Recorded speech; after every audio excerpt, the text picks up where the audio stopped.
Predavanje na ulici, zakaj ste se na Filozofski fakulteti in posledično tudi na drugih ljubljanskih fakultetah odločili za to?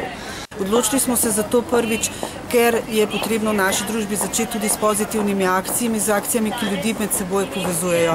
Drugič, zato ker se ruši se javno šolstvo, za katerega mi mislimo, kot smo zapisali v manifestu, da je temelj demokratične družbe in razvoja. Se pravi, da vsi otroci, ne glede na socialni status, imajo možnost se izobraževati in pač tudi potem v tej družbi nazaj pridonesti.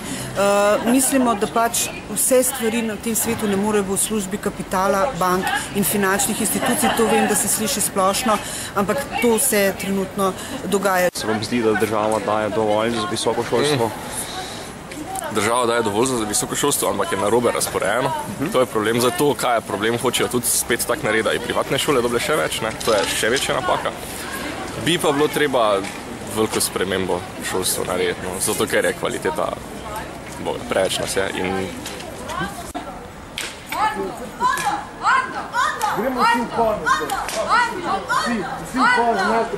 Tukaj imamo ene vaje iz, kako bi rekel, iz udeležbe v javnem prostoru. To je ena tehnika, ki se reče on the roof. Prihaja pa iz ene starodavne vikinške igre. Gre za to, da se čutimo kot skupina in da med sabo komuniciramo tako, da si pošiljamo impulze na različne načine. Kako je bilo predavati na prostem? Zelo super. Moram reči, da se prav dobro počutim, zdravo, zrak je, študenti so bili zainteresirani, pa tudi mimoidoči so se ustavljali, to sem z velikim veseljem opazila. V ozadju teh akcij je upozoriti na težave v visokem šolstvu v Sloveniji, mogoče kaj? Ne samo v visokem šolstvu, tudi na težave v družbi nasplošno. To je nekako, ker so to pač javna predavanja, bi lahko rekel, da je to visokošolski prispevek k akcijam za družbene spremembe.